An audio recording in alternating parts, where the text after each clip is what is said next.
Hi, I'm Brandi, and today we get to look at some really fun products that are going to be perfect for all of the parties and celebrations. They're all about balloons and special occasions. The first product is the Balloon Adventure Stamp Set. And like many products, I knew I liked it when I first saw it, but once I got stamping is when I really fell in love. You're going to too. First of all, there are 3 really cute balloon images that actually coordinate with our balloon bouquet punch. So if you have that tool, it'll be easy to punch those out. Plus, you've got some great banner pieces, some unique greetings. I love this one. It says, "Here's to another year full of adventures," and it's got that big size and the mixed font. You're going to have a lot of fun kind of doing watercoloring and playing with that. Some cute sayings like, "No one deserves a happier birthday than you," and "Open me already." How perfect is that for a cute little gift tag? So that's the stamp set, and we've designed this one to coordinate with our set of Thinlits. It's called the Balloon Pop-Up Thinlits. These dies are really unique and special. It's a set of 8. They all have some fun detail to them, and I've cut each one out, and I feel like each of them are special and unique. The balloons have some fun, intricate design to them. This coordinates with some of the stamped images that will give you patterns behind your balloon shapes. And also, when I cut these, I used my precision base plate, and the pieces just fell right out. They were easy as can be to use. The next piece I tried was this one. It looked like it was just going to do kind of a bow topper, but the bottom of this doesn't cut. The bottom edge is open. So what you're going to do is start with a piece that's 2 inches wide. It can be as long as you want. And when you roll the Thinlit through your machine, it will just give it this little bow top look, no matter how big your piece is. Now this next one gives you kind of a extra big bow look. It reminds me of a bouquet, like a wedding bouquet or something. But it's extra cool because it layers right on here. See how it matches right up? So I can get a 2-tone look on my little present now that I've created.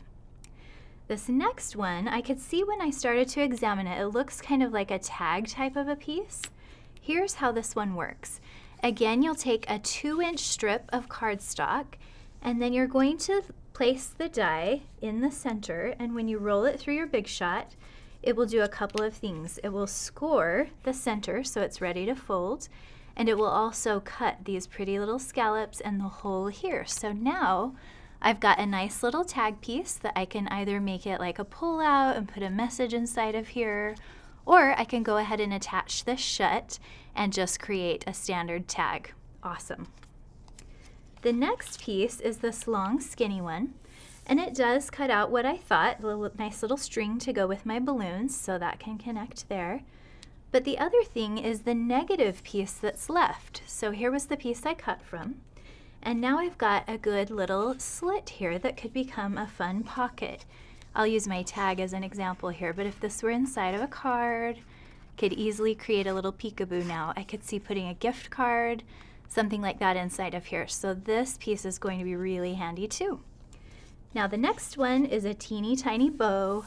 So pretty when it's cut out. Love it. I can find lots of uses for that.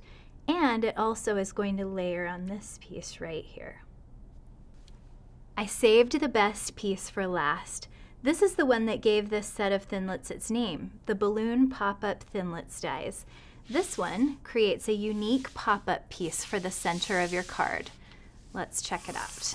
Here's how it looks once I've attached it to the middle of my card. The ability to create something interactive and intricate like this in moments is just priceless. Now I usually build my sandwich right on top of my Big Shot, but this time I'm going to show you how to build the sandwich and then put it through the machine. The reason is this die is about as wide as your magnetic platform with the sandwich there, with your clear plate here. And so you want to have the space to work and get this lined up. I'm getting this lined up right on my score line here. And I'm not sure how well the camera can see, but I do have a line scored right down the center of this card. And so I can see easily that it's lined up here. My width is great here. So now I'm ready to pull my Big Shot in.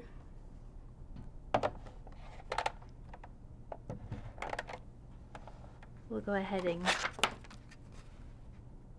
just get the top of our sandwich on right there and roll it through. Okay, so here's what we've got. First of all, magnet giving me trouble here. You can see all of these pieces are all cut and ready to just fall out. And my scored line is here, and so my card can fold down the middle. This die is so unique because it's doing several things at once. This is the first time we've ever had a die that would cut and score and emboss all in one pass. Right here on my banner sides, it's created little fold lines that look like a banner flowing in the wind, so it's really cute. Now for these 3 balloons to attach to the middle of my card, you can do stamping on those, or you can use the ones that you have cut out with the other dies. I wanted to show you, if you do choose to stamp, you can use any of our classic ink pads, and since it's a photopolymer stamp, as you bring this stamp down over the scored line right here, you'll just want to watch it. Make sure that you see that ink make a connection with your paper. So this is how it looked when I got it stamped. The ink looks great even though I stamped right over the top of a scored line. Now to finish off the card, I just used a lot of the coordinating pieces. This is an image from the stamp set. Here are some of my pieces that I've cut with the Thinlits, and they have stamping underneath as well. Here's how the front of the card looks. More coordination here with all of our paper from the Party Animal Suite and that stamp that I said I loved.